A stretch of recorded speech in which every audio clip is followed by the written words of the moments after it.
tena Yesu nina furaha, anituma kwa Yesu ndiyo raha, asipokuwako hapa.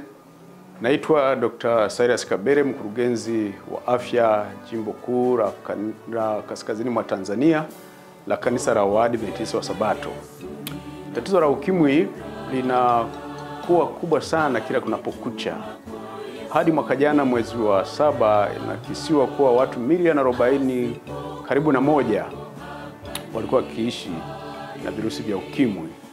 Na kati ya hao milioni 39 na pointi hivi wakiwa na umri kuanzia miaka 15 na kuendelea, na wanaobaki karibu milioni 1.4 wakiwa ni wa umri kuanzia chini ya miaka 15. Ndipo tunapokuja na sabato maalum kikanisa, sabato ya mwisho wa mwezi wa 11 kwa ajili ya kuwahimiza watu, kuwahamasisha, kuwaletea matumaini kwamba pamoja na kuwepo kwa tatizo la ukimwi bado kuna matumaini. Kila mmoja anahimizwa kuchanua mahali alipo.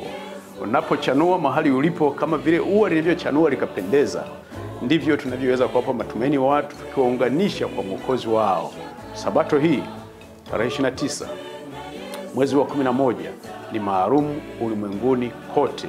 Tafadhali fika kanisani, maana program zinaanza tangu shule ya Sabato hadi huduma kuu hadi jioni, kwa ajili ya mihimizo mbalimbali na elimu mbalimbali na kuwekana sawa kwa ajili ya kusaidia jamii yetu.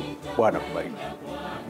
Bwana Yesu asifiwe. Naitwa mchungaji Karebo Jacob Ogwanko, mkurugenzi wa idara ya afya Jimbo la Magharibi mwa Tanzania, Kanisa la Waadventista wa Sabato. Ninapenda kukukaribisha katika ibada muhimu ya mwisho wa mwezi wa 11 tarehe 29, ambayo itakuwa ni maadhimisho ya watu ambao ni waathirika wa ugonjwa wa ukimwi kiulimwengu. Itafanyika katika Jimbo la Magharibi mwa Tanzania, pale katika hospitali yetu ya kanisa Heri Mission Hospital. Tunakukaribisha kuja kushiriki nasi, lakini pia kutufuatilia.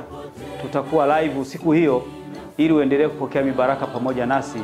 Bwana akubariki unapoendelea kuchanua mahara ulipo, ukiungana na dunia kuwa mbaraka kwa watu ambao wana changamoto kama hizi, katika jina la Yesu, amina.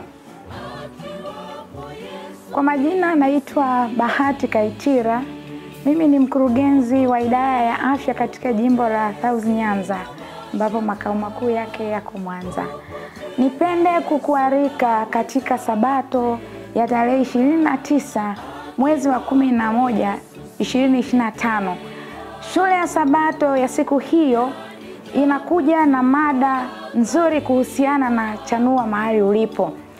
Chanua mahali ulipo inatupeleka katika kuona namna gani tunatakiwa kuwa bora, kufanya watu wengine wawe na furaha licha ya kwamba wanaishi na maambukizi ya VVU na wanapambana katika magonjwa yanayosababishwa na ukimwi. Mungu ametualika kupitia neno lake katika visa mbalimbali. Katika Biblia tunakutana na kisa cha Ruthu.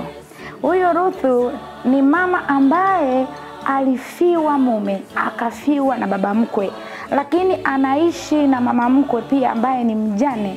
Yeye akiwa ameolewa katika nchi ya ugeni, bado alichanua mahali alipokuwa, na hata alipofiwa tunaona ameambatana na mama mkwe wake na anaendelea kuwa bora kwa mama mkwe wake, na katika jamii anachanua mahali alipokuwa. Kwa sababu ya sifa ya kuchanua ama ya kuwafanya wengine kuwa na furaha na kuwa bora, ameweza kupata sifa ya kupata mume ambaye ni Boazi, mkulima tajiri, hata akafikia kuwa na maisha bora kwa sababu alichanua mahali alipokuwa. Bwana Yesu asifiwe. Kwa majina naitwa Dr. Yondi Sani Matias, mkurugenzi wa afya wa Jimbo la Mara. Baada ya program zote kuanzia shule Sabato, ibada kuu, sasa jioni tutakuwa tunahitimisha program yetu hii ya maadhimisho ya siku maalum, hiyo tarehe 29 ya mwezi wa 11, ambapo sasa katika hitimisho hilo jioni makanisa yanaweza yakaamua yakaenda na program moja kati ya hizi.